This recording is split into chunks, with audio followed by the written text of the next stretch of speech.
Hello students. चलिए मैं पुनः आपके लिए लेकर आ गया हूँ हायर सेकेंडरी द्वितीय परीक्षा वर्ष 2026 के रसायन शास्त्र विषय के प्रश्न पत्र का हल। और इस भाग में हम बात करने वाले हैं 3 अंक के प्रश्नों और उनके उत्तरों की। तो चलिए देर ना करते हुए शुरू करते हैं और देखते हैं हायर सेकेंडरी द्वितीय परीक्षा वर्ष 2026 के रसायन शास्त्र विषय के प्रश्न पत्र में पूछे गए 3 अंक के प्रश्न और उनके उत्तर। 3 अंक के प्रश्न शुरू होते हैं प्रश्न क्रमांक 13 से।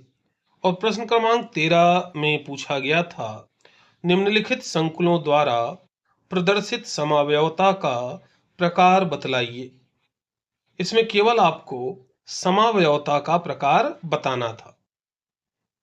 इसका पहला था CrH2O होल 6 Cl3, दूसरा CONH3 होल 5 ClSO4, तीसरा था CONH3 whole 5 NO2 Cl2। Indicate the type of isomerism exhibited by the following complexes. केवल यहां आपको आइसोमेरिज्म बतानी थी। चलिए देखते हैं इसका उत्तर। तो देखिए फर्स्ट में है हाइड्रेट समावयवता, हाइड्रेट आइसोमेरिज्म। सेकंड में है आयनन समावयवता, आयोनाइजेशन आइसोमेरिज्म। और थर्ड में है बंधनी समावयवता, लिंकेज आइसोमेरिज्म। सभी में 1+1+1 टोटल 3 मार्क्स यहां मिलने थे। प्रश्न क्रमांक 13 का अथवा। प्रश्न क्रमांक 13 के अथवा में आपसे पूछा गया था, निम्नलिखित उपसहसंयोजी यौगिक में संकरण का प्रकार लिखिए। Right the type of isomerism shown by the following coordination compounds. इसमें 3 पॉइंट्स दिए थे। पहला था CONH3 होल 6 3+, दूसरा NiCN होल 4 2-, और तीसरा यहां पर कंपाउंड दिया था NiCl होल 4 2-। तो चलिए देखते हैं इनमें टाइप ऑफ हाइब्रिडाइजेशन संकरण का प्रकार क्या है। तो देखिए यहां फर्स्ट में है D2sp3 हाइब्रिडाइजेशन, D2sp3 संकरण। सेकंड में है DsP2 हाइब्रिडाइजेशन, DsP2 संकरण। और थर्ड में है sp3 हाइब्रिडाइजेशन, sp3 संकरण। यहां भी आपको 1+1+1 टोटल 3 मार्क्स केवल इतना ही लिखने पर मिलने वाले थे। चलिए प्रश्न क्रमांक 14 पर आ जाते हैं। प्रश्न क्रमांक 14 था, निम्नलिखित अभिक्रियाओं को पूर्ण कीजिए। Complete the following reactions. 3 reactions यहां पर दी थी। पहला RCOCl H2PD BaSO4 की प्रेजेंस में, दूसरी RCHO प्लस NH2OH, और तीसरी 2SCHO प्लस सांद्र कॉन्सेंट्रेट KOH। तो चलिए देखते हैं इसका सही उत्तर। पहली अभिक्रिया जिसमें RCOCl की हाइड्रोजन H2 के साथ क्रिया PDBaSO4 की उपस्थिति में करने के लिए दी गई है, तो इसमें क्या बनेगा RCHO प्लस HCl एल्डिहाइड। दूसरी RCHO प्लस NH2OH, जब इसे हम पूरा करेंगे तो क्या होगा, ये H2 प्लस O बाहर जाएगा H2O और बनेगा RCH डबल बॉन्ड NOH ऑक्सिम। और तीसरी 2SCHO कॉन्सेंट्रेट सांद्र KOH के साथ क्रिया दी है, तो यहां क्या होगा CH3 OH मेथेनॉल के साथ बनेगा HCOO इस तरह से 1 + 1 + 1 टोटल हो जाते हैं 3 मार्क्स। चलिए अब देखते हैं प्रश्न क्रमांक 14 का अथवा।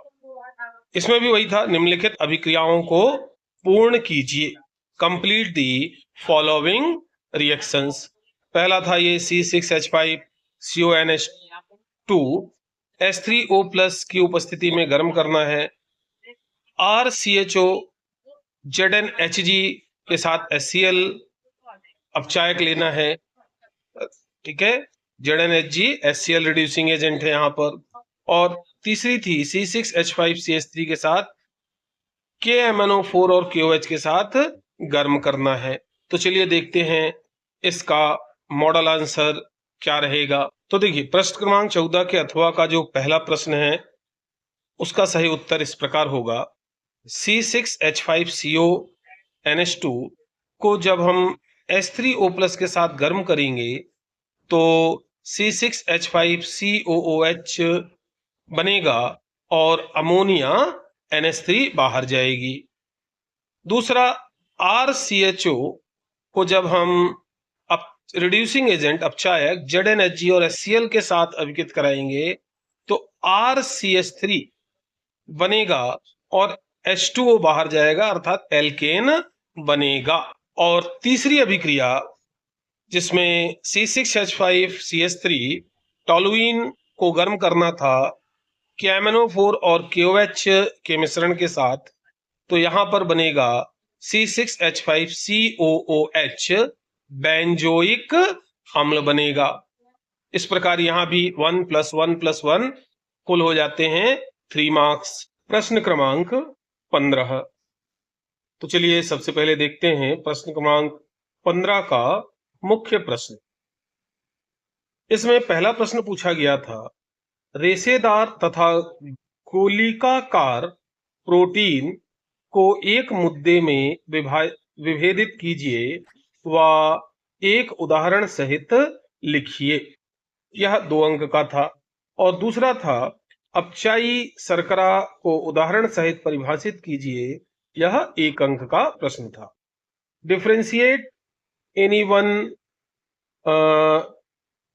difference between globular and fibrous protein with one example। और सेकंड था, define reducing sugar with an example। चलिए देखते हैं इसका मॉडल आंसर क्या रहेगा। तो प्रश्न क्रमांक 15 के मुख्य प्रश्न का आदर्श उत्तर कुछ इस प्रकार से है। पहले, रेशेदार प्रोटीन और गोलिकाकार प्रोटीन में अंतर। तो रेशेदार प्रोटीन पॉलीपेप्टाइड श्रृंखलाएं समानांतर होती हैं तथा संयुक्त होकर रेशे जैसी संरचना बनाती हैं।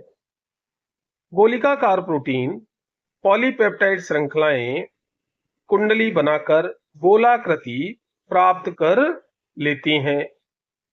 रेशेदार प्रोटीन जल में अविलेय होती है जबकि गोलिकाकार प्रोटीन जल में विलेय होती है। रेशेदार प्रोटीनों के उदाहरण हैं केराटिन, मायोसिन। और गोलिकाकार प्रोटीन के उदाहरण हैं इंसुलिन, एल्ब्यूमिन। तो इस प्रकार उत्तर लिखने पर आपको पूर्ण 2 अंक मिलने थे। अंतर के कोई भी बिंदु हो सकते हैं, ये बिंदु अनिवार्य नहीं है। इंग्लिश मीडियम के स्टूडेंट्स के लिए यदि हम बात करें तो इन fibrous proteins, polypeptide chains run parallel and form fiber-like structure, and in globular proteins, polypeptides coil around to give a spherical shape. In fibrous proteins, insoluble in water, and globular proteins soluble in water.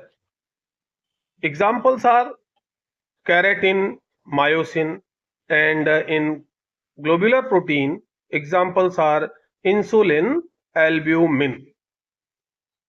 अब 15वें प्रश्न के मुख्य प्रश्न का जो द्वितीय भाग था उसमें की बात करें तो इसका आदर्श उत्तर, मॉडल आंसर रहना चाहिए था कुछ इस प्रकार से। कार्बोहाइड्रेट जो फेहलिंग विलयन तथा टॉलन अभिकर्मक को अपचयित कर देते हैं, अपचायी शर्करा कहलाते हैं। उदाहरण है monosaccharide. Carbohydrates which reduce Fehling solution and tolerance reagent called reducing sugar. Example is monosaccharides. Correct. तो इस प्रकार से यदि आपका आंसर रहा होगा तो आपको 2+1 टोटल 3 मार्क्स मिले होंगे। चलिए अब देखते हैं प्रश्न क्रमांक 15 का अथवा। इसमें भी दो प्रश्न थे। पहला था एमिलोस तथा एमिलोपैक्टिन को दो मुद्दों में विभेदित कीजिए, और दूसरा था पेप्टाइड बंध को परिभाषित कीजिए। डिफरेंशिएट एमाइलोस एंड एमाइलोपैक्टिन, Ne2, और सेकंड था डिफाइन पेप्टाइड लिंकेज। तो चलिए जल्दी से इन प्रश्नों के मॉडल आंसर्स देख लेते हैं, आदर्श उत्तर देख लेते हैं। चलिए सबसे पहले देखते हैं एमिलोस एमिलोपैक्टिन में अंतर। तो एमिलोस जल में घुलनशील होता है, एमिलोपैक्टिन जल में अविलेय होता है।